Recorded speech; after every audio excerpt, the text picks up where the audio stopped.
तलावत के लिए खड़े हो जाए। और मत्ती के इंजीली बयान में से बाब उसका 28 और उसकी पहली 8 आयत हम पढ़ेंगे।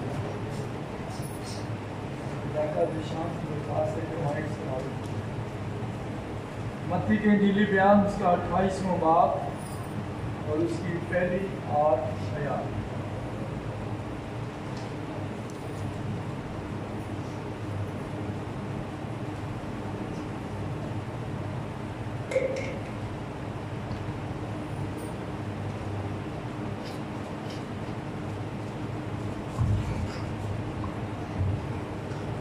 मत्ती 28 बाब उसकी 8 आयत, पहली से 8 आयत।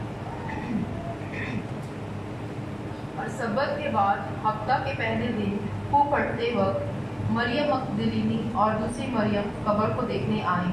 और देखो, एक बड़ा भूचाल आया, क्योंकि खुदावंद का फरिश्ता आसमान से उतरा और पास आकर पत्थर को लुढ़का दिया और उस पर बैठ गया।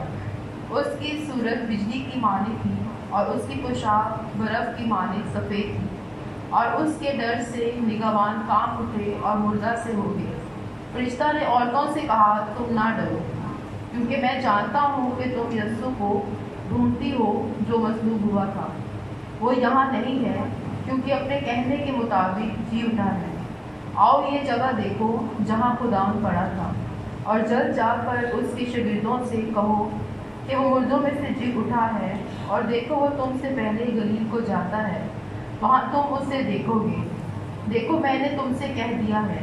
और वो खौफ और बड़ी खुशी के साथ कब्र से जल्द रवाना होकर उसके शागिर्दों को खबर देने दौड़े। खुदावंद के पाक के पढ़े और सुने जाने पर खुदावंद की बरकत हो।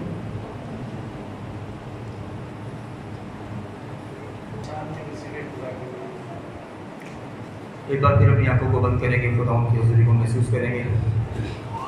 सबने दिलों में दुआ करेंगे आज के कलाम के लिए, जो कलाम खुदा हम का हकीकत होने को है। खुदा हमारे दिलों की ज़मीन को नरम करे, ताकि आज जो कलाम का बीज बोया जाए हम सब की ज़िंदगियों में गहरी जड़ पकड़े और हम सब मिलकर आज के कलाम के वसीले से 100 गुना फल ला रहे बन सके।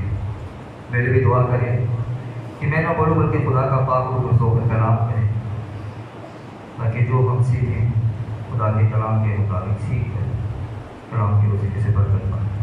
सब अपनी आंखों को बंद करेंगे तो खुदा की खुदा पाक आज जुम्बश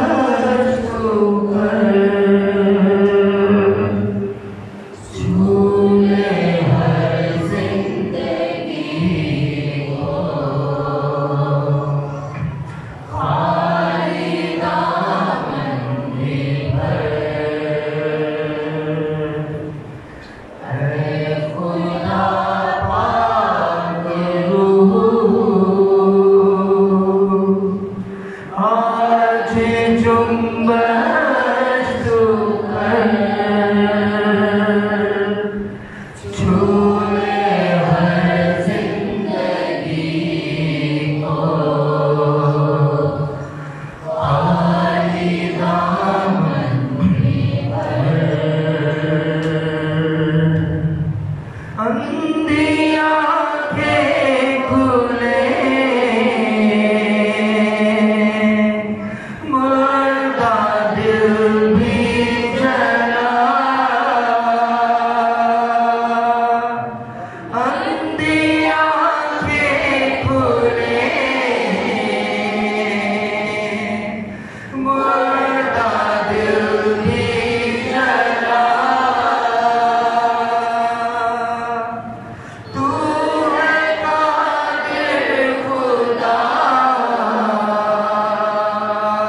ख्यालात और जुबान का ज़िम्मा लीजिए खुदावा, ताकि मैं ना बोलूं बल्कि आपका पाक मुसो का कलाम करें, ताकि जितनी जिंदगियां जाने मौजूद हैं आज के कलाम के इस वसीले से खुदावा अंधी आंखें खुले और मुर्दा दिल जलाए जाए खुदावा। आज के कलाम का बीज जो खुदावा बोने को है खुदावा, हम सब के दिलों में खुदावा 100 गुना फल है आज कलाम के वसीले से खुदावा, हम सब बरकत पा सके खुदावा। पूरे माहौल को, पूरे खुदा को खुदावा आपके प्यार, आपके कंट्रोल में देते हैं खुदावा। मैं अपने आप को सर से पाँव तक खुदावा आपके सपोर्ट करता हूँ, ताकि जो बोलूँ खुदावा आपके कलाम में से, क्योंकि मांगते कि प्यारे बेटे अपने खुदाओं के मसीह के नाम में आमीन। यीशु मसीह के मीठे और बरकत नाम में आप सबको सलाम। आज का जो असली अनवान है, जो टॉपिक है, वो है क्या वाकई ही यीशु मसीह सलीब पर मर गए। इस पर ऑलरेडी हम जो सीनियर पास्टर हैं ऑलरेडी बात कर चुके हैं, और जो जिन बातों पे वो बात कर चुके हैं उन बातों पर हम बात नहीं करेंगे, क्योंकि वो ऑलरेडी आप सीख चुके हैं। जोहरा की किताब में से, जोहर की जो किताब बुक है उसमें से हम सीख सके हैं कि उसमें यीशु मसीह का जिक्र है, यीशु मसीह का मौत का जिक्र है कि खुदा यीशु मसीह सलीब पर मर गए थे। और इसी तरह यूहन्ना की जो मिसाल दी गई उसमें से भी आपने सीखा। लेकिन आज हम इसमें और भी कुछ ऐड करेंगे, आज हम और भी बातों को सीखेंगे कि जिससे हम और भी अपने आप को मजबूत कर सके, क्योंकि आज भी बहुत से लोगों को कलीसियाओं में, चर्चेस में खादिम, बहुत से स्कॉलर्स जिन्होंने PhD कर ली है, डॉक्टरेट कर ली है, और वो अपने आप को बहुत तालीम याफ्ता समझते हैं, और वो कलाम की बातों को कलाम के मुताबिक शेयर नहीं करते, बल्कि उसको तब्दील करके लोगों के दरमियान शेयर करते हैं। तो हम सीखेंगे क्या वाकई यीशु मसीह सलीब पर मर गए। अजीजों, अगर हम इस टॉपिक को पर बढ़ें और टॉपिक की तरफ बढ़ें, तो अगर आप गौर करें तो हम जब रसूलों का अकीदा पढ़ते हैं तो रसूलों के अकीदे में हम पढ़ते ही इसी बात को है कि वो मर गया, दफन हुआ और तीसरे दिन मुर्दों में से, अगर हमारा ईमान ही नहीं है कि वो मर गया तो तीसरे दिन मुर्दों में से जी कैसे उड़ गया। तो इसलिए जो लोग इस बात को डिनाई करते हैं कि मसीह ने सलीब पर जान दी कि वो नहीं मरे, बल्कि वो तो कहते हैं दुनिया की नजर मर गए लेकिन वो जिंदा थे, या अजीबोगरीब बातें दूसरे तरीके से शेयर करते हैं, तो उनकी नहीं सुननी चाहिए। उनको आप डिनाई किया करें, उनकी बातों पे फोकस नहीं किया करें, क्योंकि जो कलाम कहता है उसको कलाम की माननी चाहिए, कलाम की सुननी चाहिए कि कलाम हमें क्या सिखाता है। अजीजों, मैं आपको बताना चाहता हूँ कि खाली यही एक बात नहीं है कि जिससे लोग गुमराह हैं या परेशान हैं, क्योंकि स्कॉलर्स थे कलीसियाओं में और बहुत सारे डॉक्टरेट जो PhD की हुई है वो कह रहे हैं कि जी मसीह नहीं मरे थे, इस बात को लेकर गुमराह है। बल्कि इस दुनिया में और भी ऐसी बातें हैं जिनको कलाम के मुताबिक एक्सप्लेन नहीं किया जाता, बल्कि उनको अपने तरीकों से पेश किया जाता है। और उनमें से असल चीजें जो मैंने लोगों में ऑब्जर्व की, जो अपनी जिंदगी में ऑब्जर्व की, लोगों को देखा कि जब कोई खिदमत में आता है, किसी चीज को शेयर करता है, तो वो क्या करता है, वो स्कॉलर्स को पढ़ता है, कलाम में से जरूर साइड को पढ़ता है, उसके बाद वो लोगों को देखता है कि लोगों ने उस बात को, आयत के ऊपर किस तरीके से बयान किया, किस तरीके से बात की, फिर वो बुक्स जो लिखी होती है उस टॉपिक के मुताबिक उसको रीड करता है, और फिर जो मवाद उसके अंदर जमा होता है वो उसी को शेयर कर देता है। और ऐसा ही आज की दुनिया में हो रहा है कि जो लोग बाइबल स्कूल्स के अंदर हैं, जो बहुत ज्यादा तालीम याफ्ता हो गए हैं, जिन्होंने कहते हैं बुक्स लिखी हुई है टॉपिक्स के ऊपर, उन्हीं को पढ़ के कहते हैं लोग कलाम सुना देते हैं, अपनी जाती स्टडी नहीं करते। और इसी की वजह से क्या होता है, गलतफहमियां पैदा होती हैं और लोग गलतियों पे गलती करते जाते हैं, क्योंकि वो कलाम की उस आयत में फोकस नहीं कर रहे होते, उस वर्ड्स में फोकस नहीं कर रहे होते जो कलाम में लिखे हैं, बल्कि वो क्या कर रहे होते हैं, वो उस आयत को पढ़ के उसके बाद उसको जो राइटर्स होते हैं वो उनकी तहरीर जो उन्होंने की होती है साइड के ऊपर, जो उसको एक्सप्लेन किया होता है, उस वर्ड्स को एक्सप्लेन किया होता है, उसी को चर्च में बयान कर रहे होते हैं। और मेरा मानना है कि ये गलत है। हमें उस जो आयत को, टॉपिक को हम शेयर कर रहे होते हैं, हमें उसके ऊपर भी नोट करना चाहिए कि क्या ये जो शेयर कर रहा है, जो राइटर ये जो लिख रहा है, ये जो खादिम ये जो लिख रहा है, क्या ये कलाम के मुताबिक है भी या नहीं, या फिर कहते हैं बस पढ़ लिया, या फिर YouTube पे वीडियो देख लिए, या गूगल पे सर्च कर लिया, जो लिखा जी वही सुना दिया, या फिर हमारी कोई जाती भी मेहनत है जो हम खुदा के बातों से हासिल करते हैं। तो बहुत से ऐसे टॉपिक्स हैं जिसमें से बहुत से टॉपिक्स को मैं ऑलरेडी आपके दरमियान शेयर कर चुका हूं। कि क्रिसमस असल में क्या है, ईद क़यामत अल मसीह और ईस्टर में क्या फर्क है। अभी बहुत से लोगों को जो कहते हैं अपोलोजिस्ट हैं, उन्होंने क्या किया कि वो जो ईस्टर का लफ्ज़ कहने से मना कर रहे हैं, उनको बोल रहे थे गिनती तालीम दे रहे हैं। उनको हालांकि खुद उनके पास तालीम नहीं है, मैं सच बोलूँ, क्योंकि अगर आप किंग जेम्स बाइबल वर्जन को पढ़ें तो उसमें आपको बकायदा लफ्ज़ ईस्टर मिलेगा कि जहाँ पे ईस्टर लफ्ज़ का जिक्र है कि अगर वो हेरोदीस और उस वक्त के लोग अगर ईस्टर को धूमधाम से मनाते थे तो फिर पतरस को क्यों वेट कर रहे थे कि ईस्टर का दिन गुजर जाए, लोगों के सामने पेश करे ताकि वो उसको संसार करें, अगर वो यीशु का दिन ही सेलिब्रेट करे। और फिर जो लोग जो धूमधाम से मनाते थे अगर वो यीशु का दिन ही सेलिब्रेट कर रहे थे जी उठने का, तो फिर यीशु का नाम लेने वालों को संसार करने को क्यों तैयार? सोचने की बात। असल में लोग क्या करते हैं, बस जिस जगह से तालीम थी उसी के ऊपर चल पड़ते हैं, कलाम के ऊपर गौर नहीं करते और क्या करते हैं, गलत तालीमों में पढ़ते हैं, गलत लोगों में पड़ जाते हैं। हालांकि आप गूगल पे ईस्टर लिखे तो आपको सिर्फ अंडे और खरगोश मिलेंगे, लेकिन रेजरेक्शन डे ऑफ क्राइस्ट लिखेंगे तो यीशु मसीह और कब्र खाली मिलेगी। ये पता करना, दुनिया भी इस बात की वजाहत करती है और कलाम इस बात की वजाहत करता है। कलाम अगर हम पढ़ें, हमें हर लैंग्वेज में खुदा के कलाम को पढ़ना चाहिए ताकि हम ज़्यादा अच्छे तरीके से समझ सकें कि कलाम खुदा का हमें क्या सिखाता है।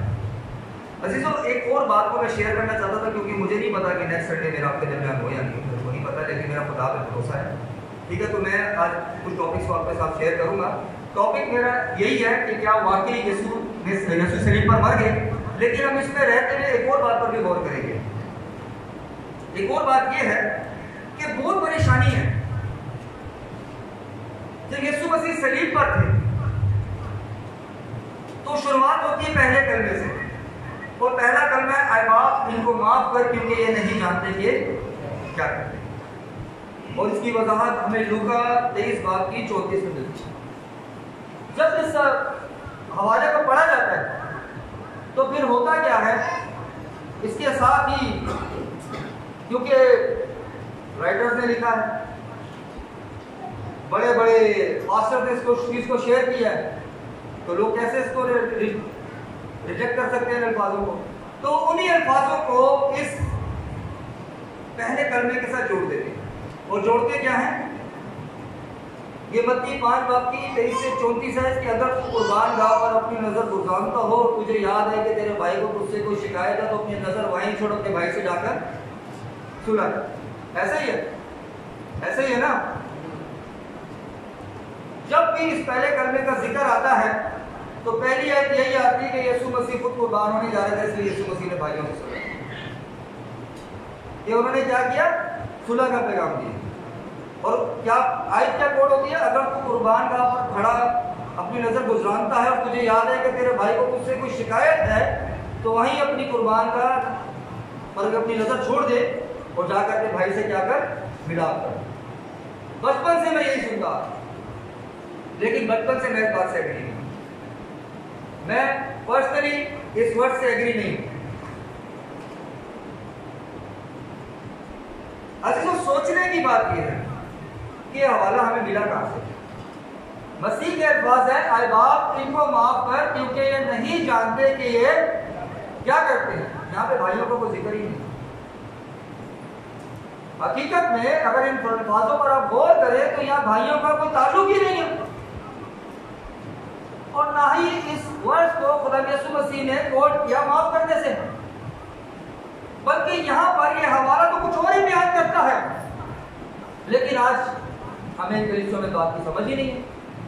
जब पहले कलमे की बात की जाती है तो हर गुड फ्राइडे को भाइयों के लाइन लग जाती है हवालों की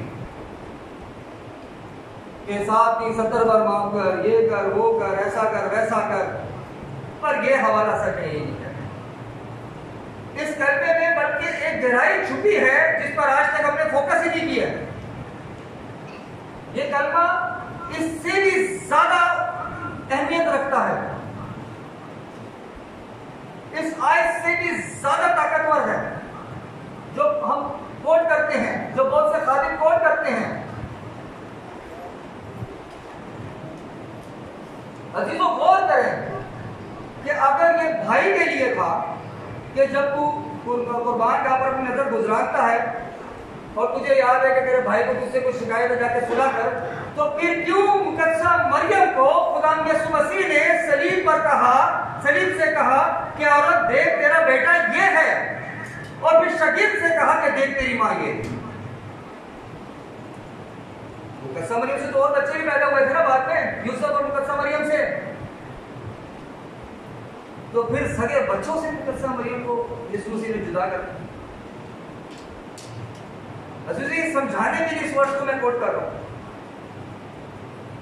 अगर भाइयों के आप जाते हैं, बेशक खुदा के यीशु मसीह आसमानी है, आसमान से आए आसमान पर चले गए, लेकिन यहां बात हो रही है मुकद्दसा मरियम की गोद से जो पैदा हुए उनकी बात की जा रही है। अगर यहां पर भाइयों की मिसाल दी जा रही है, तो फिर क्यों खुदा के यीशु मसीह ने मुकद्दसा मरियम को उनकी अपनी औलाद से जुदा करके शागिर्द के सपोर्ट कर दिया? क्या हमने कभी फोकस किया इस बात को? अजीजों, ये जो पहला कलमा है ये बहुत ताकतवर है, ये भाइयों से भी बढ़कर है, क्योंकि भाइयों से तो हर कोई प्यार करता ही है, सामने तो छुप के ही कर देगा, लेकिन करता है इनडायरेक्टली सपोर्ट चल रही होती भाइयों की, बहनों भाइयों की सपोर्ट चल रही होती है। लेकिन यहाँ पर जिसको माफ करने की बात की गई है भाइयों की नहीं की गई, बल्कि यहाँ बात की गई है दुश्मनों की, क्योंकि भाइयों को तो हर कोई माफ कर ही देता है, दुश्मनों को कौन माफ करता है? यहाँ पे चारों तरफ यीशु मसीह के सलीब के इर्द गिर्द जो जमा थे वो कोई भाई नहीं था।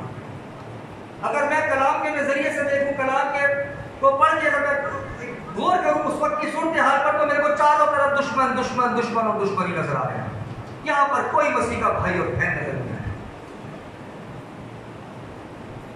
कलाम में ये भी आयत कोट करते हैं, मत्ती 18 की 21 से 22 में पतरस खुदावंद यीशु मसीह से सवाल करते हैं, आया खुदावंद अगर मेरा भाई मेरा गुनाह करे तो मैं कितनी दफा उसे माफ करूं? क्या 7 बार? तो मसीह ने जवाब दिया 7 के 70 बार। और अगर 7 के 70 को आप इंग्लिश में पढ़े तो लिखे 77 टाइम्स उनको माफ करो, 77 बार उनको माफ करो। अगर 77 बार के ऊपर 7 के 70 पे अगर गौर करें, फिर भी हम उसी हवाले पर आएंगे, तो फिर क्यों खुदा यीशु मसीह ने अपनी मां मुकद्दसा मरियम को जिनसे वो पैदा हुए उनकी अपनी गोद से पैदा बच्चों से क्यों जुदा किया?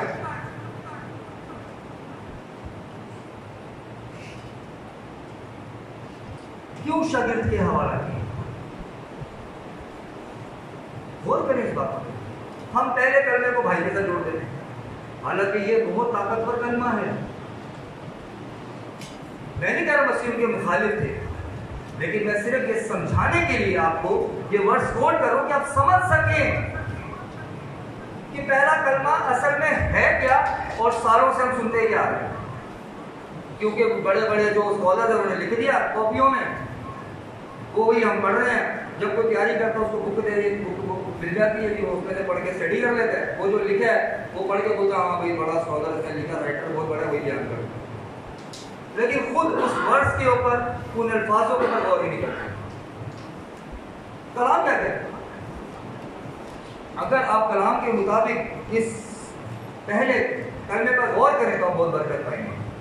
हर बाप इनको माफ कर, क्योंकि नहीं जानते कि ये क्या करते हैं। अब गौर करें अजीजों, यहाँ पर खुदा यीशु मसीह ने माफ किसको किया? क्या भाइयों और बहनों ने सलीब पर चढ़ाया था मसीह को? जो मुकद्दसा मरियम से और यूसुफ से पैदा हुए, यीशु मसीह तो रूह कुदस की कुदरत से पैदा हुए, लेकिन जो मुकद्दसा मरियम और यूसुफ से जो बाद में बच्चे पैदा हुए, क्या उन्होंने यीशु मसीह को सलीब पर चढ़ाया? क्या उन्होंने सलीब पर चढ़ाया? जो ये हम लोग ये जो कहते हैं, जो खुद से खादी किसको पेश करते तेरा भाई याद हो तो फंसे जाके सुना करते, बल्कि दुश्मनों ने चढ़ाया। उन दुश्मनों ने जिन्होंने कुछ अरसे पहले नारा लगाया होशाना का,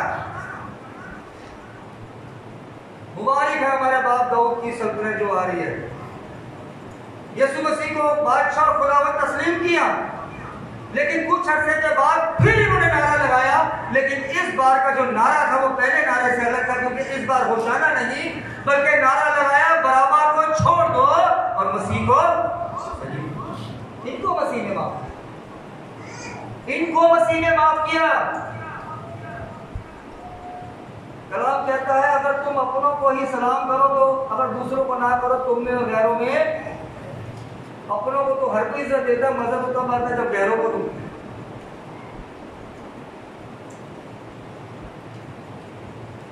मसीह ने यहाँ हमारे निजात देता खुदा यीशु मसीह ने अपने दुश्मनों को, अपने पकड़वाने वालों को, अपने सिताने वालों को, दुख देने वालों को, कोड़े मारने वालों को, तमाचे मारने वालों को, थूकने वालों को, मजाक उड़ाने वालों को, धक्के देने वालों को, मसीह के कपड़े फाड़ कर उनपे पूरा डालकर मजाक उड़ाने वालों को, धोखा देने वालों को, सलीब पर लटकाने वालों को, हाथ और पांव में कील ठोकने वालों को, सर पर कांटों का ताज लगाने वालों को, पसली में नेजा मार के चेक करने वालों को, कि जो चेक कर रहे थे कि मसीह मर गया है नहीं,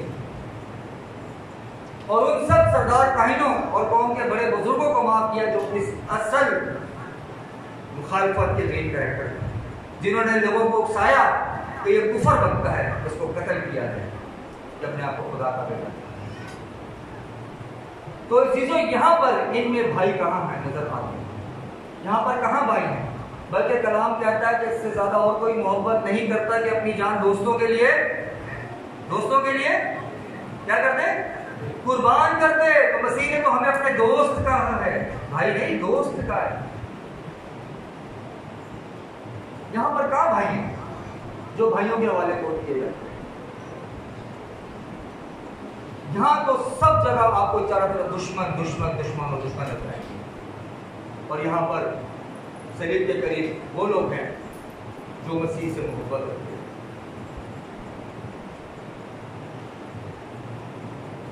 असल बात जो पहला कलमा हमें सिखाता है वो ये है, दुश्मनों से मोहब्बत रखो और सताने वालों से प्यार करो। ये मसीह ने प्रैक्टिकली करके दिखाया। देखो सलीब पर है, दुख में है, मुसीबत में है, लहू लहान है, सलीब पर लटके हुए हैं, हाथ छेद दिए, पैर छेद दिए, सर पे कांटों का ताज मार दिया, लगा दिया, डाल दिया, कोड़े मारे हैं, धूप में लटके हुए हैं। लेकिन सताने वालों के लिए ये नहीं लोग कह रहे जैसे आज के लोग कहते हैं तेरा तो बेड़ा गर्क हो जाए, तू मर जाए, तेरा एक्सीडेंट हो जाए, तू तो बचे ही ना। आजकल के लोग तो ये कहते हैं, कोई बुरा करे तो ये लोग कहते हैं। लेकिन मसीह बुरा करने वालों के साथ क्या कर रहे हैं? मोहब्बत जाहिर कर रहे हैं, इसलिए इसको मोहब्बत का कलमा कहते हैं, माफी का। मसीह सताने वालों से क्या कर रहे हैं? मोहब्बत कर रहे हैं। हमें अपने सताने वालों से प्यार करना चाहिए। भाइयों के अगर मोहब्बत में जाऊं ना तो बहुत सी बातें ऐसी हो जो ठेस लगा देंगी, तो इसलिए उसकी गहराई में नहीं जाऊंगा। लेकिन हकीकत ये है, भाइयों के साथ तो हर कोई लगा ही रहता है। मजा तब आता है जब गैरों से मोहब्बत करके दिखा है, क्योंकि गैरों की बातें दिल में बैठ जाती है, अपनों की नहीं बैठती, अपना ज्यादा सीधे लगता है। ये हकीकत जानता हूं, अपना इंसान को सीधा लगता है, दूसरा दुश्मन लगता है, चाहे वो आपको अच्छा ही समझा रहा हो, चाहे वो अच्छी बात ही सिखा रहा हो, लेकिन आपको क्या लगेगा? वो दुश्मन, क्योंकि वो अच्छी बात कर रहा है लेकिन आपकी समझ में नहीं, क्योंकि आपने उसकी बात मान ली। लेकिन अपना गलत भी बात कहेगा कि वो अपना है, उसको माफ कर दो। तो इसलिए यहां पर दुश्मनों की बात की जा रही है। अपनों से तो हर कोई मोहब्बत रखता है। मजा तब आता है जब सताने वालों से आप प्यार करो। सताने वालों को बदवाएं ना दो, बल्कि उनसे क्या करो? मोहब्बत रखो। ये हमें पहला कलमा सिखाता है। अगर आप गौर करें मत्ती 5:44 में तो लिखा है, लेकिन मैं तुमसे ये कहता हूं कि अपने दुश्मनों से मोहब्बत रखो, अपने सताने वालों के लिए दुआ करो। देखो मसीह ने क्या किया सताने वालों के लिए?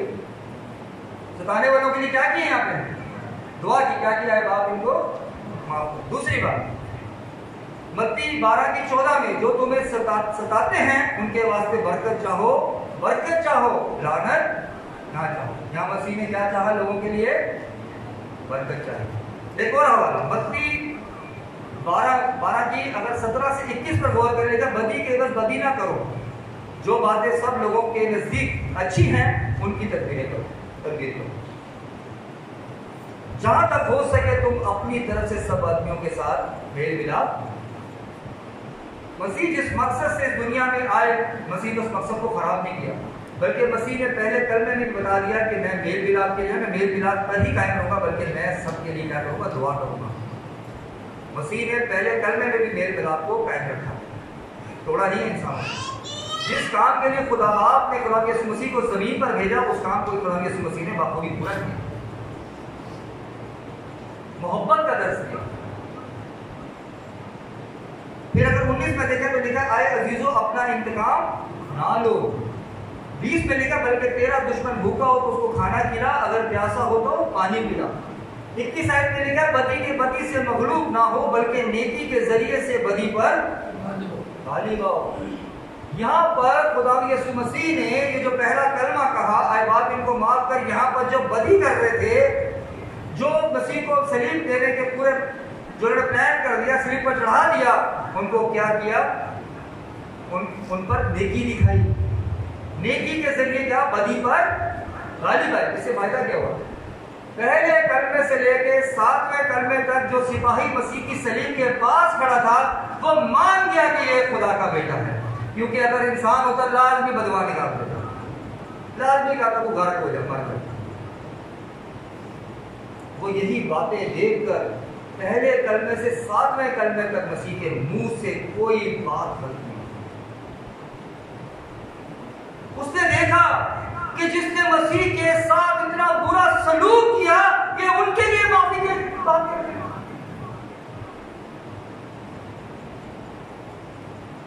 जो सता रहे हैं उनके लिए माफी की बात की जा रही है। हम जिन्होंने कील ठोके, हमारे लिए माफी की बात कर रहे हैं, तो क्या वो मसीह पर ईमान ले आए?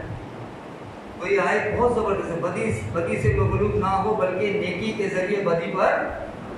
देखो, बदी करने वाले मसीह के हैं, जिन्होंने मसीह को सलीब पर लटकाया, और में से एक ने जो पूरे इस माजरे को देखा, शुरू से आज तक सलीब के पास खड़े होकर उन्होंने देखा मसीह ने पहले से 7वें कलमे तक क्या बात सुना, और बेशक उसने ईमान लाया कि ये जला दिया। क्योंकि इंसान बात बात में खता करता है। इंसान होता सलीब पर, जैसे डाकू थे, उनमें से एक ने बड़ी गलत बातें कर दी थी, लेकिन मसीह ने क्या कहा, आप इनको मानो। तो भाइयों के साथ तो हर कोई मोहब्बत रखता है, बहनों से भी अपनी सगी हर कोई मोहब्बत रखता है। मजा तब आता है जब मुखालिफों से मोहब्बत होती है। तो यहाँ पे मसीह ने सताने वालों, दुश्मनों,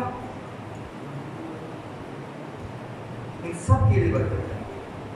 कलाम कहता है, जो तुम्हें सताते हैं उनके वास्ते बरकत चाहो, और दोबारा लिखा है, बरकत चाहो लानत ना चाहो। और अगर ज़करिया के पेशेंट को ही देखे तो पेशेंट को भी ये थी कि सुलह का मसला दे, जंग का नहीं। वो बचाने आया था, हलाक करने नहीं। तो मसीह ने सलीब पर भी बचाने का पैगाम दिया, हलाक का पैगाम नहीं दिया। 7वें कलमे तक जब खुदा के मसीह ने अपने आप को सपुर्द किया खुदा के, तो आपको कलाम में सीखने को मिलेगा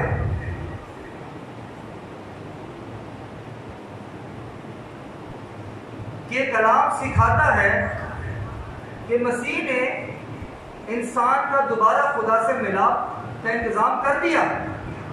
अब हमारे ऊपर है कि हम उस मिलाप को अपनी जिंदगी में कायम रखते हैं या अभी भी इब्लीस की गुलामी में चल रहा है। ये हवाला कलाम में लिखा हुआ है।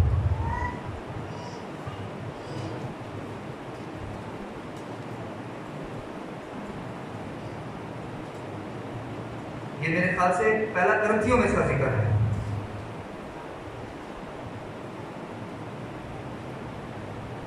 यहां पर क्लियर जिक्र है मिलाप का कि खुदावन यीशु मसीह में से होकर खुदा ने हमारे साथ दोबारा मिलाप किया। अब हमें मिलाप पर कायम रहना है, और मिलाप पर कायम रहना है तो इन सातों कलमों को कलाम के मुताबिक समझें, ना कि जो राइटर्स लिखते हैं या यूट्यूब पर देखा या दूसरी चीज़ों पर देखा या किताबों को लोगों की पढ़ा उस पर चल पड़े। खुद भी स्टडी करें, खुद भी पढ़े कलाम को।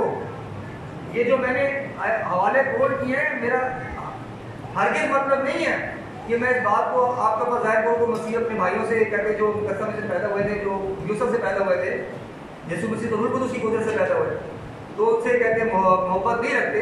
मैंने सिर्फ आपको ये बताने के लिए लिखा है कि आपको समझें कि ये भाइयों के लिए नहीं, ये दुश्मनों के लिए। भाइयों से तो हर कोई मोहब्बत रखता है, कलाम नहीं करता है कि अपनों से तो हर कोई करता है। मजा तब आता है जब गैरों के साथ भी वैसी मोहब्बत है। दूसरों की बातों को भी आप भूल जाएं, दूसरों की बातों को भी भूल कर आप उनको माफ करके उस पहले किसी मोहब्बत करें, तो समझ आता है कि आपने भी लोगों को क्या किया, माफ किया। आए हम अपने असल टॉपिक की तरफ बढ़ते हैं।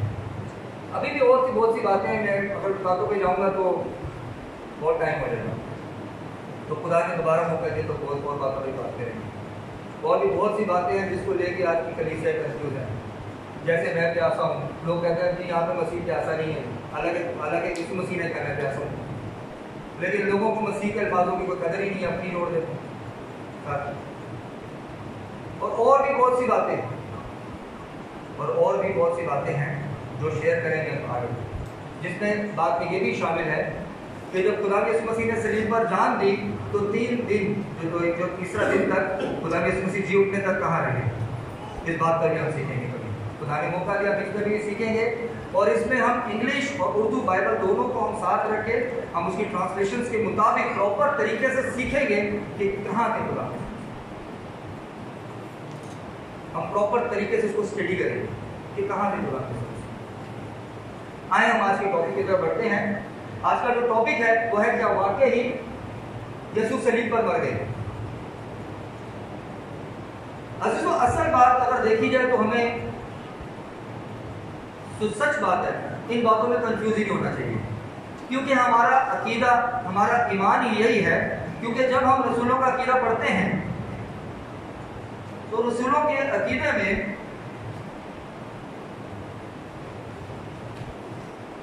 हम पढ़ते हैं तुम्हारी मरियम से पैदा हुआ, 35 पिलातुस की हुकूमत में दुख उठाया, मसलूब हुआ, मर गया, दफन हुआ। देखिए, मसलूब हुआ, मर गया, ये हमारा अकीदा, हमारा ईमान है जिस पर हमारी मसीहत खड़ी है।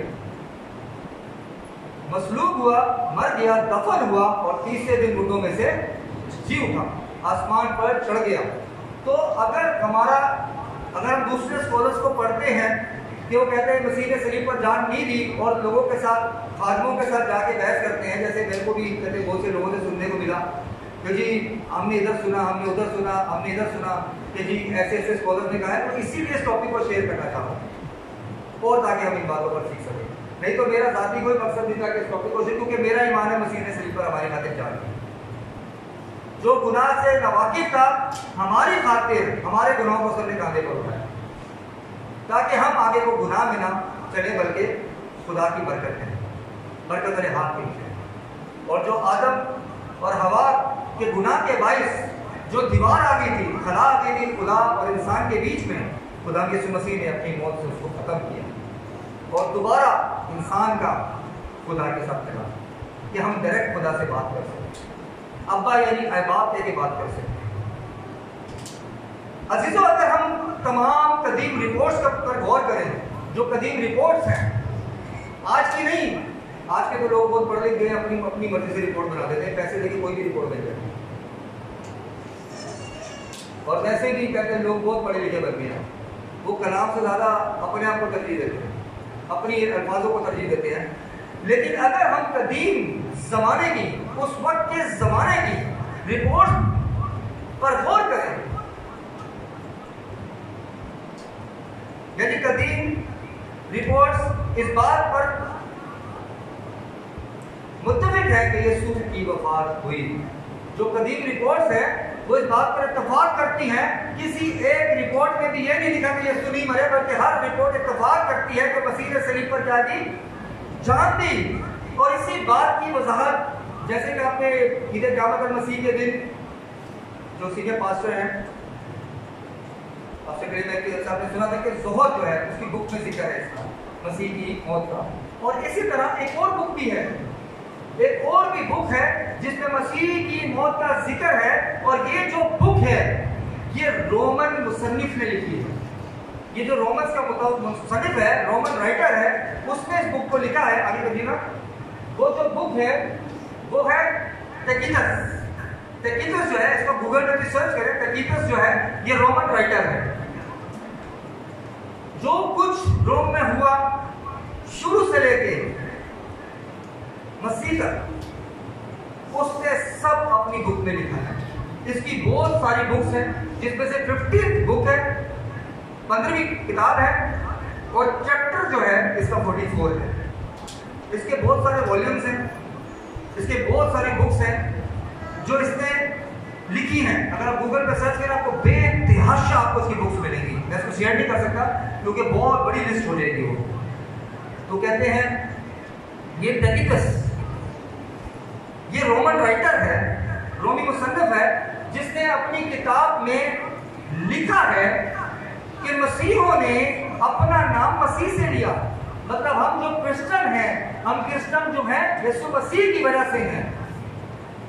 हम मसीह ही अपने आप को क्यों कहते हैं? क्योंकि हम मसीह पर ईमान लाए हैं कि मसीह खुदा का बेटा है। और वो इस बुक में यही बात वाज़िया करते हैं, मसीहों ने अपना नाम मसीह से लिया, जिसे टाइबेरियस के दौरे हुकूमत में प्रोक्यूरेटर पोलिटस पोंतियस पिलातुस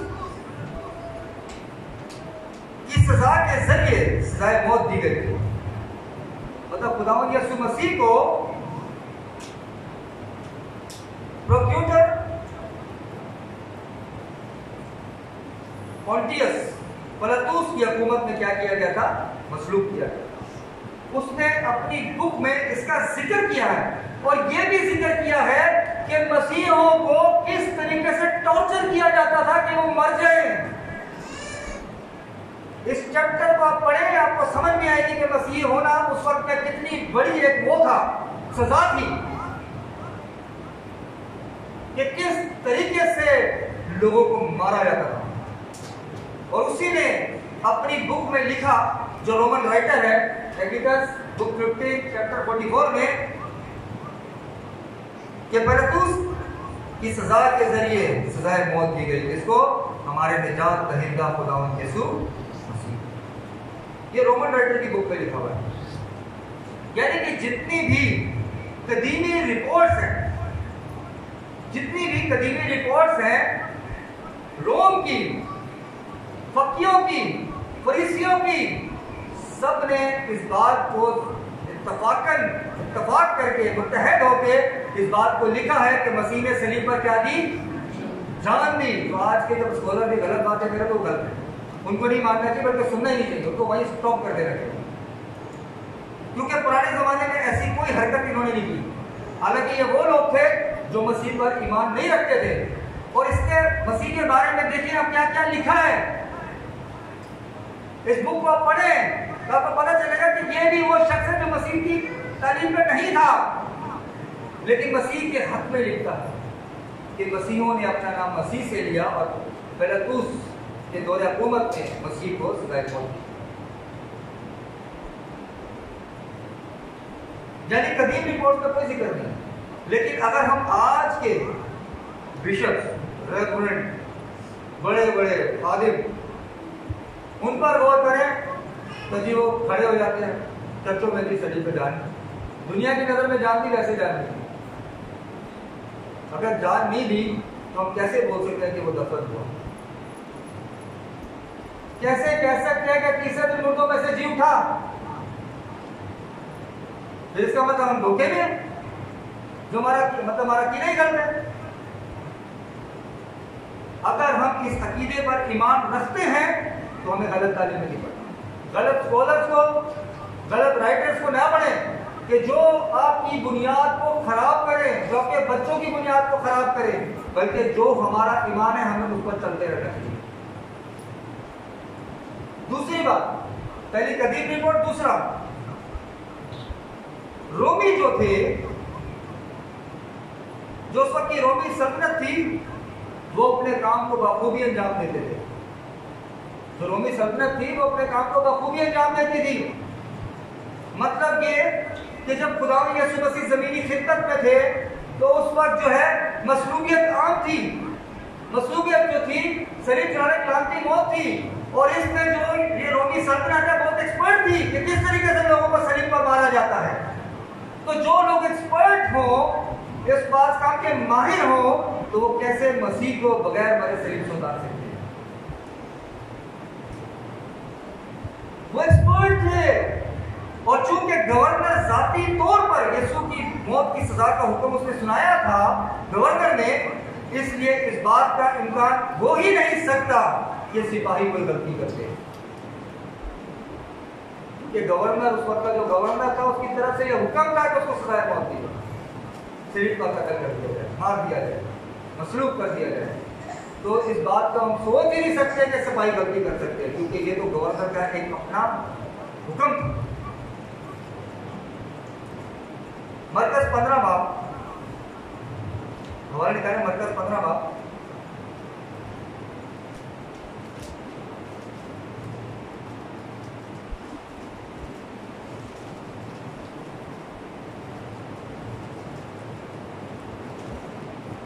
उसकी 42 से 45 है।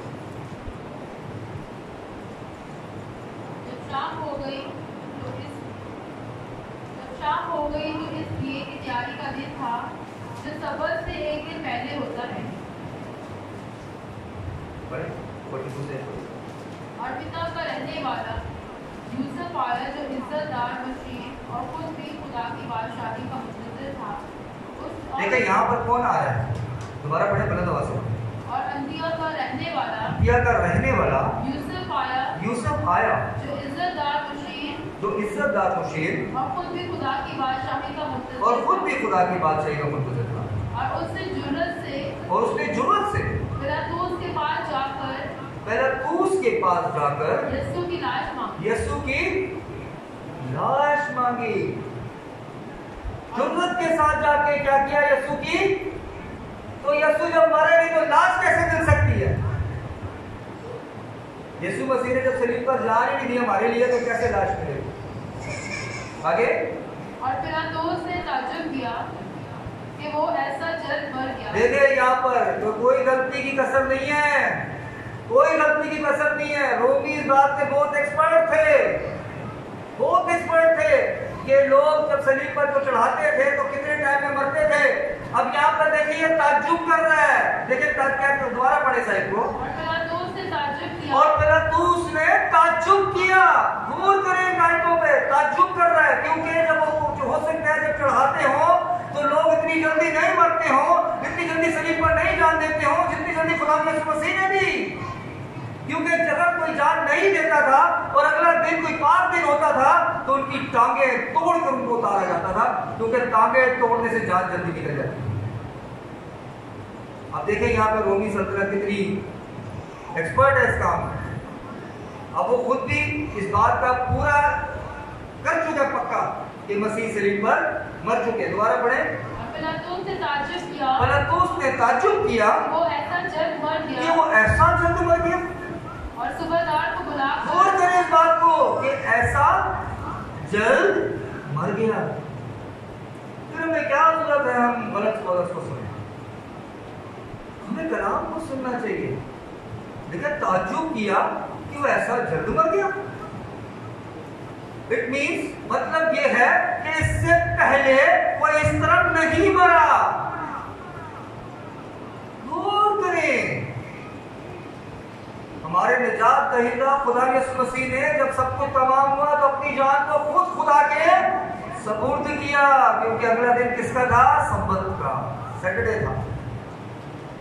उस वक्त सब्बत संडे को मनाया जाता था और आज के इसराइली संडे को सब्बत मनाते हैं। देखिए कैसी अजीब बात है कि जितने काम खुदा यीशु मसीह ने इस दुनिया में इंसानी खिदमत में किए, सब कामों को लोग देखकर क्या करते रहे? ताज्जुब करते रहे। और यहाँ मसीह की मौत पर भी पिलातूस ताज्जुब कर रहा है कि ऐसा जल्द मर गया। मतलब मरे, खुदा यीशु मसीह ने सलीब पर जान दी, तभी तो लाश यूसुफ के हवाले की गई। मतलब उसने तस्दीक किए बगैर नहीं दी लाश, उसने ताज्जुब किया कि जल्द मर गए और फिर लाश को क्या किया? उनके हवाले। मतलब खुदा यीशु मसीह ने सलीब पर क्या दी है? जान दी है। इस बात पर कायम है। जो कहते ना नहीं दी उसको मत सुनो। कलाम के अल्फाजों पर ध्यान दें कि कलाम हमें क्या सिखाता है। तीसरी चीज, यीशु की टांगों का टूटना जरूरी नहीं था। वजह यूहन्ना 19 बाब की 31 से 35 है।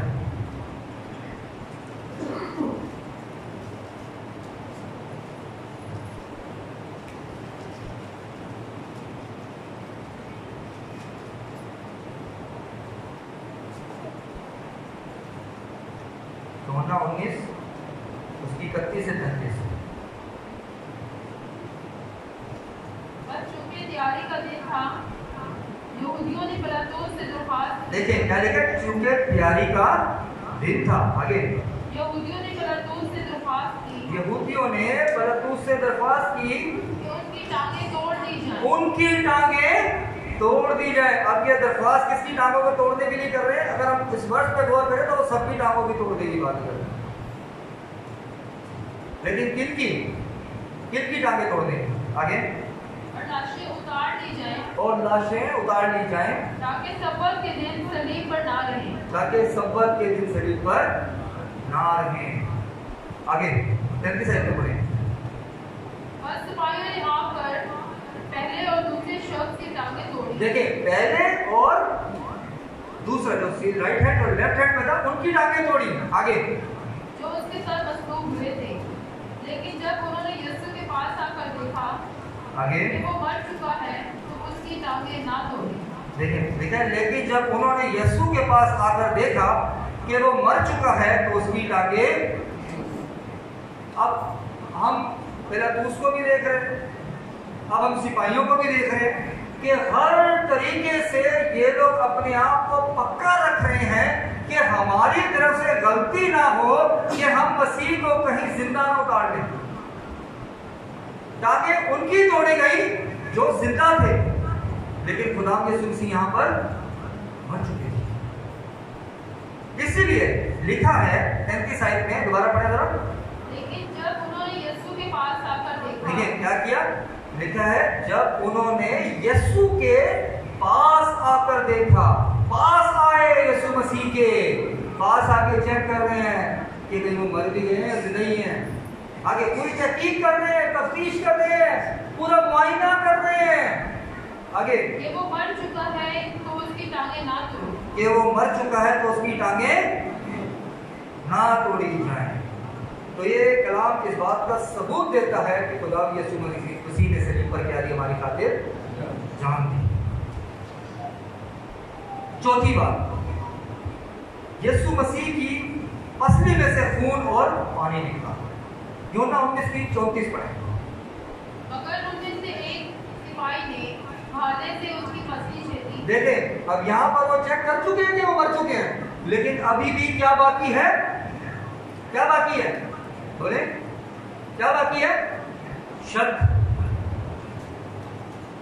बाकी, कुछ बाकी ना रह जाए कि गवर्नर हमें जान से मार दे कि तुमने ये क्या किया, मसीह तो सलीब पर नहीं मरे थे, तुमने क्यों जिंदा उतार दिया उनको, उनकी टांगें क्यों नहीं तोड़ी?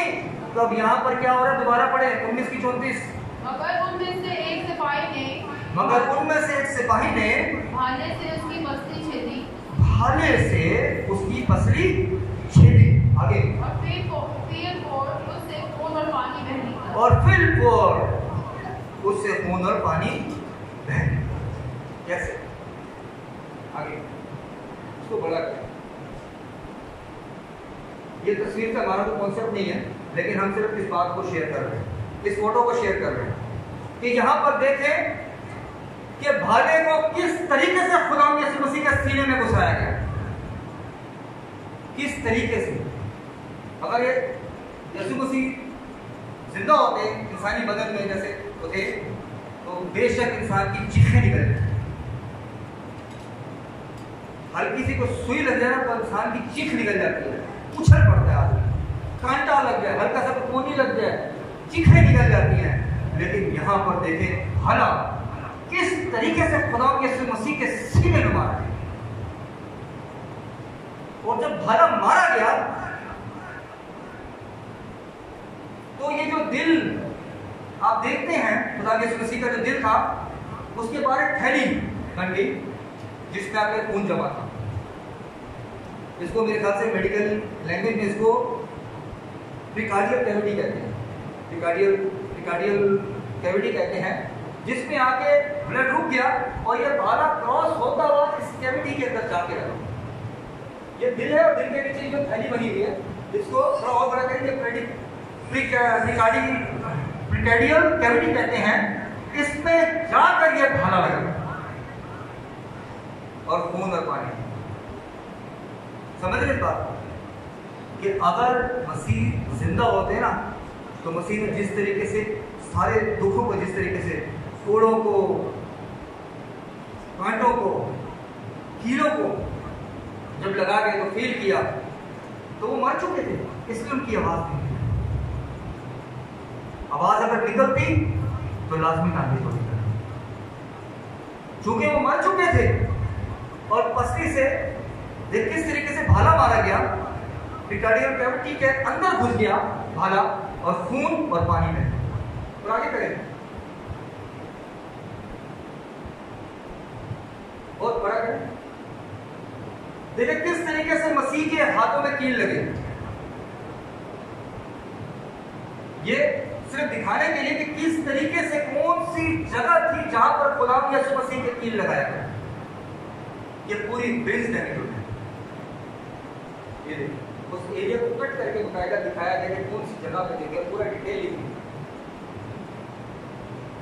की और दूसरी तीसरी डिटेल लिखी कि किस तरीके से खुदावंद यीशु मसीह के कील लगा हाथ इस जगह पर। आगे पैर को गौर करें कि पैर में किस जगह पे कील लगा खुदावंद यीशु मसीह ने। बड़ा करें इसको, ये देखें ये जगह इसको ऊपर करें, ये देखें किस जगह को छेदा है। देखें गौर करें किस जगह को छेदा है। अगर इंसान के छेद में वैसे ही मर जाए। गौर करें खुदावंद यीशु मसीह ने कितना दुख बर्दाश्त किया हमारे लिए। खुदावंद यीशु मसीह ने दुनिया में आने, लेकिन हम इस दुनिया के खुदावंद यीशु मसीह के दुनिया में आने का मकसद को भूलकर इंसानी तौर तरीकों के पीछे भागते हैं। गौर करें, पीछे करें उसको, आप ये देखें कौन सी जगह थी जहां खुदावंद यीशु मसीह के कील लगा। अगर उस जगह को अगर फोकस करें तो ये जगह थी बीच की। इस जगह मेरी गैप में नहीं बल्कि इस जगह के ऊपर कील ठोका गया कि पैर ये आपस में खुल जाए। किस तरीके से कील ठोका गया, आप इस डिटेल को देखें, आपको लग पता जाएगा कि किस तरीके से हमारे निजात दहिंदा खुदावंद यीशु मसीह ने सलीब पर अपनी जान दी। और छोड़ दे उन लोगों का पीछा जो गलत बातें करते हैं मसीह के बारे में कि मसीह ने सलीब पर जान नहीं दी, मसीह ने ये नहीं किया। मसीह ने इंसानी बदन में हर चीज को बर्दाश्त किया। याद रखें, एक अक्सर कलाम में कहता हूँ कि मसीह ने एक नमूना दिया, बचपन से लेके आसमान पर उठाए जाने तक बताया कि बचपन में मेरा रहना सहना कैसा था, खाना पीना कैसा था, जवानी में कैसा था, खिदमत में कैसा था, माँ बाप के साथ कैसा था। और हमें भी वैसे ही रखना। सोचते ना इंसान होते हुए कि खुदा तो आसमान पर है, खुदा की तो दुनिया में इंसान को क्या पता, खुदा को कितना आपको देखना पड़ता है। मसीह ने सब कुछ हमारी खातिर देखा और बर्दाश्त किया। मसीह एक नमूना दे गया हमें कि हमें अपनी जिंदगी को किस तरीके से पाकीज़गी में और खुदा की मर्जी के मुताबिक गुजारना है। ये है वो तस्वीरें जो हमें बताती हैं किस तरीके से मसीह ने सलीब पर जान दी। तो ये कहना कि मसीह ने सलीब पर जान नहीं दी, ये गलत तालीम। इस तालीम पर, इन बातों पर फोकस ना करें। फिर उसके बाद पांचवी चीज, पांचवी बात पीछे कर दो।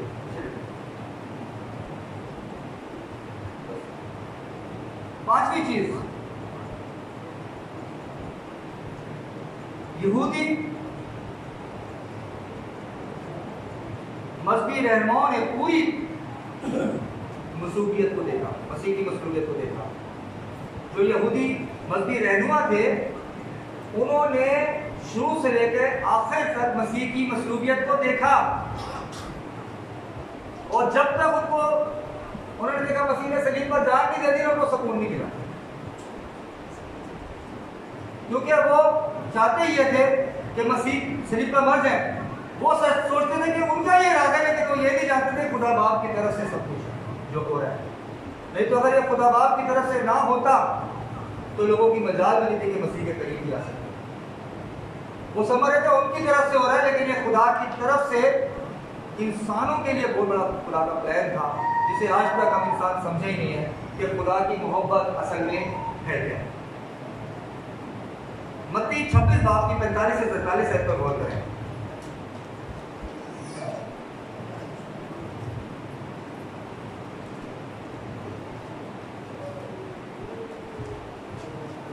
मत्ती 26 बाब।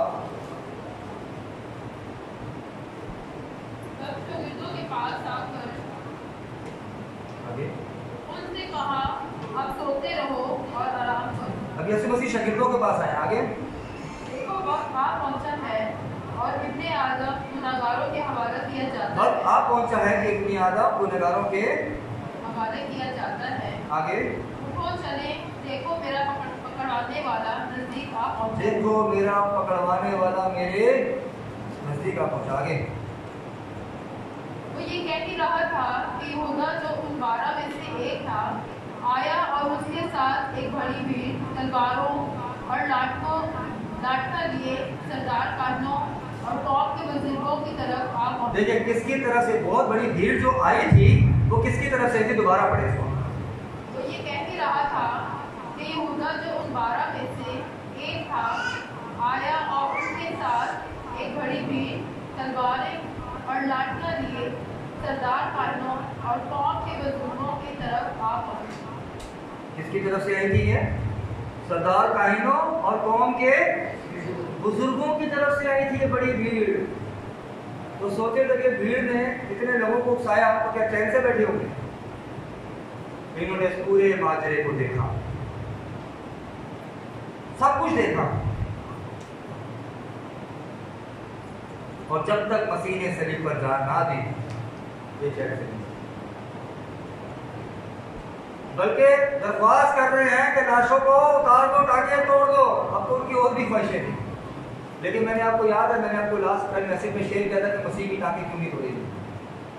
कलाम में लिखा है मसीह हमारा फंसा है, यानी हमारा भी फंसा, यानी मसीह कुर्बान हुआ। और पुराने अहदनामे में इस बात की मैंने आपको हवालों के साथ वजाहत दी थी कि पुराने अहदनामे में लिखा है कि रोटी और गोश्त फंसा के तौर पर जब खाया जाता था तो जो गोश्त में जो हड्डी होती थी उसका एक भी टुकड़ा तोड़ने की इजाजत ना थी।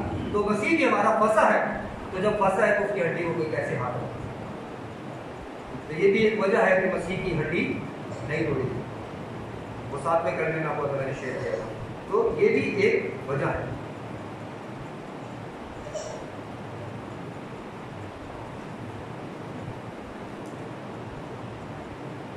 मतलब जो है सब माजरा देखा गया, और ये पांचवी बात तक हमें वजाहत मिलती है कि मसीह ने सलीब पर क्या की जान दी। छठी बात, निकोदेमुस और यूसुफ में लाश को दफनाने के लिए तैयारी हुई। अगर खुदावंद यीशु मसीह ने सलीब पर जान ही नहीं दी तो फिर दफनाने की जरूरत ही क्या है? गौर करें, अगर यीशु मसीह ने सलीब पर नहीं जान दी तो फिर दफनाने की जरूरत है। यूहन्ना 19 बाब और उसकी 38 से 40 पढ़े जल्दी से।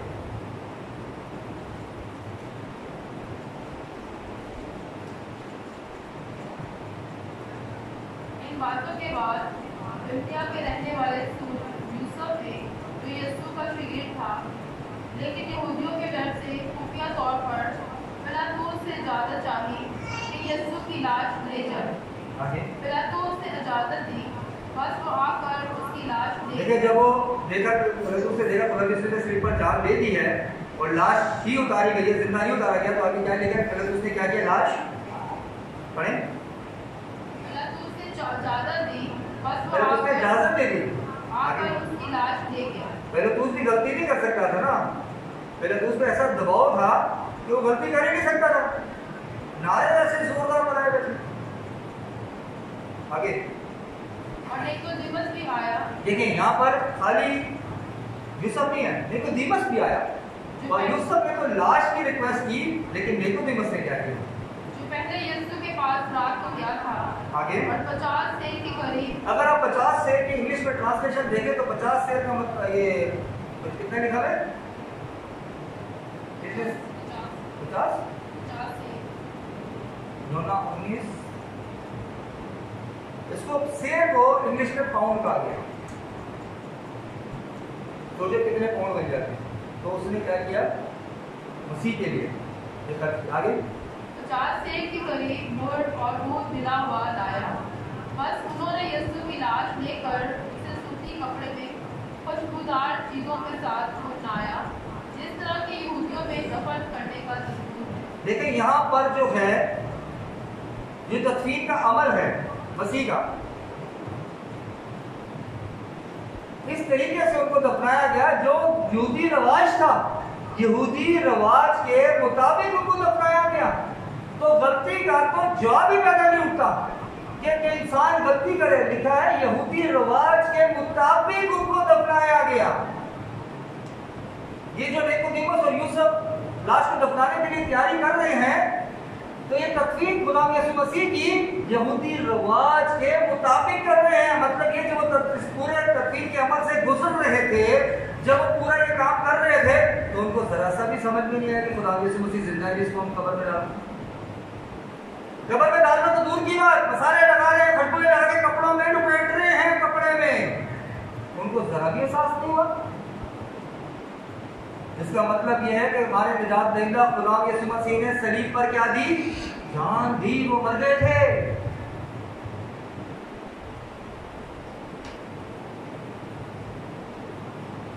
इसीलिए यहूदी रवायत के मुताबिक गुलाम यीशु मसीह की तकफीन की तैयारी की। सातवीं बात, यीशु मसीह की लाश को कब्र में रखा जाए। अगर यीशु मसीह मरे नहीं तो कब्र में कैसे रखेगा? सोचने की बात है। पढ़े यूहन्ना 19 की 41 और 42।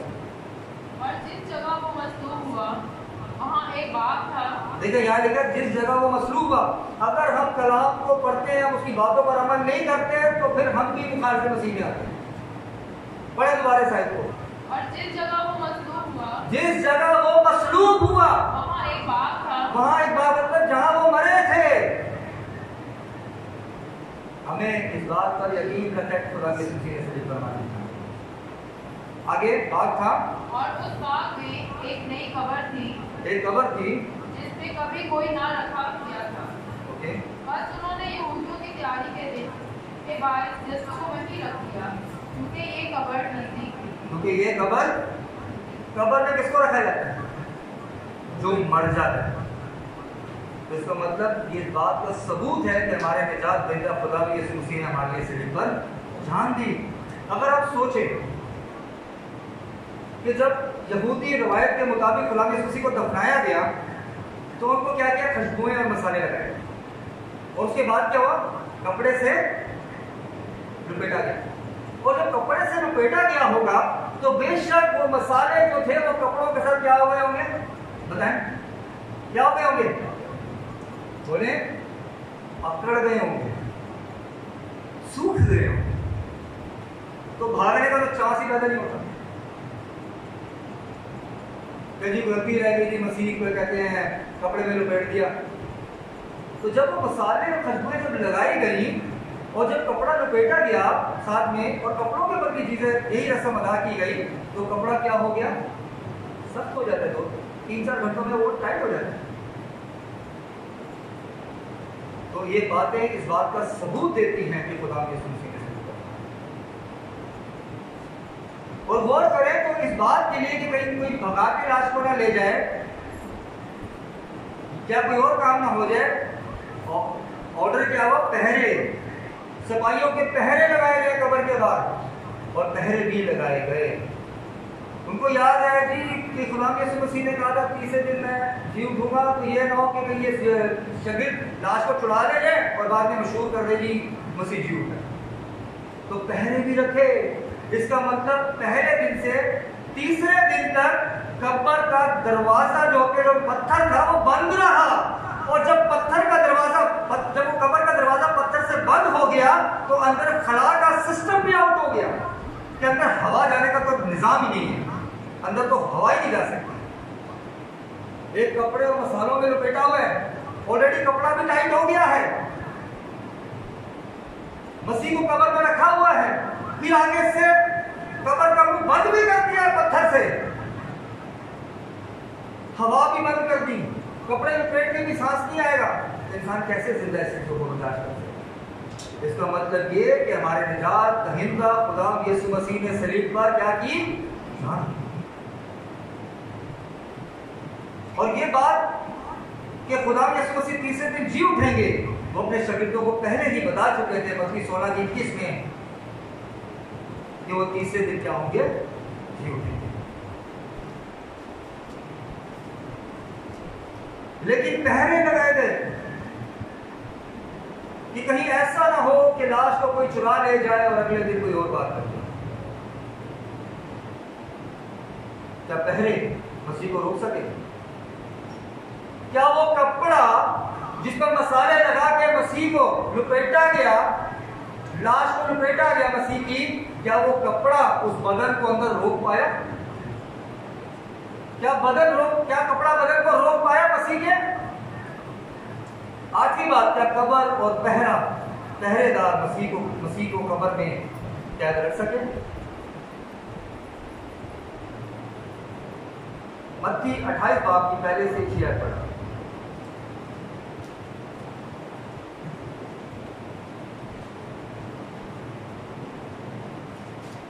मत्ती 28 बाब।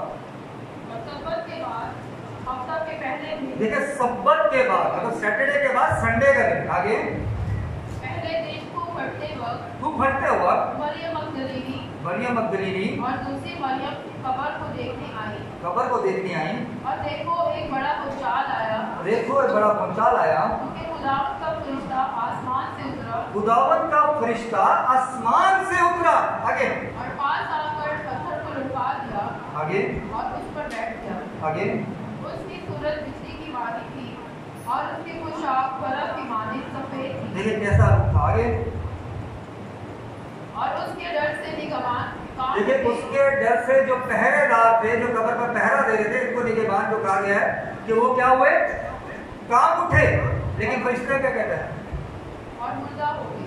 आगे फरिश्ता ने औरतों से कहा तुम ना डरो। ये फरिश्ता ने औरतों से कहा, निगहबानों से नहीं, औरतों से कहा तुम ना डरो, तुम्हें डरने की जरूरत नहीं है, क्योंकि मैं जानता हूँ कि तुम यस्सु को ढूंढते हो जो मसलूब हुआ था। देखे फरिश्तों के तेरे पास कि जो मसलूब हुआ था। आगे वो यहाँ नहीं है क्योंकि अपने कहने के मुताबिक जी उठा है। आगे आओ ये जगह देखो जहाँ खुदावंद पड़ा था। आगे और जल्द जाकर उसके शागिर्दों से कहो कि वो मुर्दों में से जी उठा। दोबारा सादत को पढ़े। और जल्द जाकर उसके शागिर्दों से कहो कि वो मुर्दों में से जी कि वो उठा है। मुर्दों, देखिए यहाँ पे क्या लिखा है, वो मुर्दों में से। तो अब ये फरिश्ता भी झूठ कह रहा है, ये फरिश्ता भी झूठ कह रहा है। यहाँ पे फरिश्ता कह रहा है कि वो मुर्दों में से। आप सोचे इस हवाले को जरा पढ़े, मत्ती 20 की 17, सॉरी यूहन्ना 20 की 17 जल्दी से पढ़ेगा।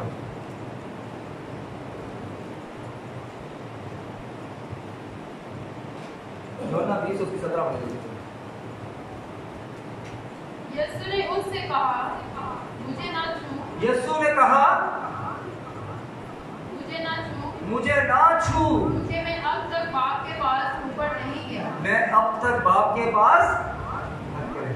बाप के पास नहीं गया। आगे लेकिन मेरे भाइयों के पास जाकर उनसे कह कि मैं अपने बाप और तुम्हारे बाप और अपने खुदा और तुम्हारे खुदा के पास ऊपर जाता हूँ। देखिए यहाँ पर खुदावंद यीशु मसीह का अपने मुंह से इकरार है। क्या कहते हैं कि मुझे ना छुओ। क्यों? आज पढ़े दोबारा। ना छू क्योंकि मैं अब तक बाप के पास नहीं गया। मतलब मसीह ने सलीब पर क्या की है? जान दी है। ये हम दोबारा इस टॉपिक पे बात करेंगे कि खुदावंद यीशु मसीह जब कब्र में थे तो उनकी रूह कहाँ थी, ये हम बाद में बात करेंगे, क्योंकि अगर हम बात करेंगे तो 2-2.5 घंटे हो जाएंगे। इस पर डिटेल में हम बात करेंगे दोबारा। लेकिन जो सबसे बड़ी बात यह है कि मसीह का अवामी इस्तेमाल हुआ कैदियों के साथ। वो फिर कहां तक ले गया? कांटे और सलीब तक। और सलीब के बाद कहां ले गया? कब्र तक। लेकिन कब्र क्या हो गई? खाली। कैसे? गौर करें, मसीह ने सलीब पर जान दी है। कैसे? जब जुम्मे के दिन खुदा के मसीह की लाश को इस कब्र के अंदर रखा गया तो बॉडी कहां थी? अंदर थी, जिस पर मसाले खुशबुएं लगाकर कपड़ों से लपेटा गया। कपड़ा सख्त हो गया, टाइट हो गया, मसीह से नहीं रिलीज हो सकते, निकल नहीं सकते, अपने आप को आसानी से छुड़वा नहीं सकते। लेकिन तीसरे दिन देखा जाए तो वही कपड़ा जिसमें मसाले और खुशबुएं लगी हुई थी, वो कपड़ा मसीह के बदन से क्या हो गया? सब कहे हालेलुया। ये मसीह का ये बहुत बड़ा काम है जो खुदा ने हमारे लिए किया है। मसीह में से होकर खुदा ने हमारे साथ अपनी मोहब्बत को जाहिर किया। मसीह अगर शरीर पर जान ना देते तो कैसे लाश कब्र के अंदर रहती। तीसरे दिन लाश जब बाहर निकलती है, जब फरिश्ता इस पत्थर को हटाता है, तो खुदा में यीशु मसीह जब मिलते हैं तो क्या कहते हैं, मुझे ना छुओ। वही बदन जो कब्र के अंदर था, अब वो इंसानी बदन ना रहा, बल्कि क्या हो गया, जलाली बदन। ये है मसीह का जी उठना। लेकिन इंसानों की जो मौत है वो अलग है।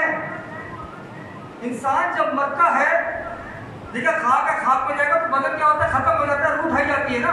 लेकिन यहां पर मसीह के लिए देखें एक ऐसा अजीब काम है कि मसीह का बदन जिंदा हुआ है। बदन ही गायब हो गया अंदर से, कपड़ा नजर आया खाली रखा हुआ, मसीह नजर ना आया।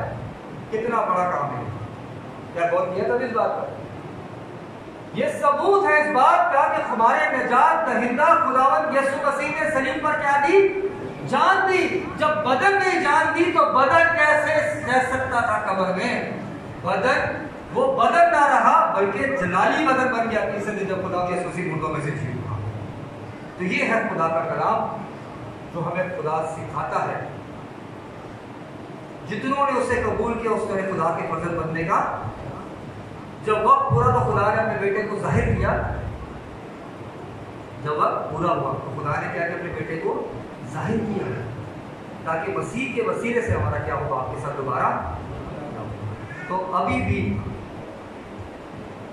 अगर कोई गलत तारीफ के पीछे जाता है कि मसीह ने शरीर पर जान नहीं दी तो वो गलत करता है। क्योंकि अगर वो उस बात पर इत्तेफाक करता है तो ना वो अकीदे के अंदर शामिल है, ना वो कलाम में शामिल है। कलाम में जगह जगह मसीह ने भी कहा मैं तीसरे दिन जी उठूंगा, फरिश्ते ने भी कहा, और पुरानी रिपोर्ट्स भी हमने देखी, सिपाहियों को भी देखा, फकी फरीसियों को भी देखा, सरदार काहिनों को भी देखा, कौम के बुजुर्गों को भी देखा। सब ने इत्तेफाक करके मुत्तहद होकर कहा कि मसीह ने सलीब पर क्या किया है। तो हमने गलत तरीकों पर नहीं रहना, बल्कि अब मसीह कब्र में नहीं, बल्कि कहा है वो खुदा से कलाम के वसीले से हम सबको बहुत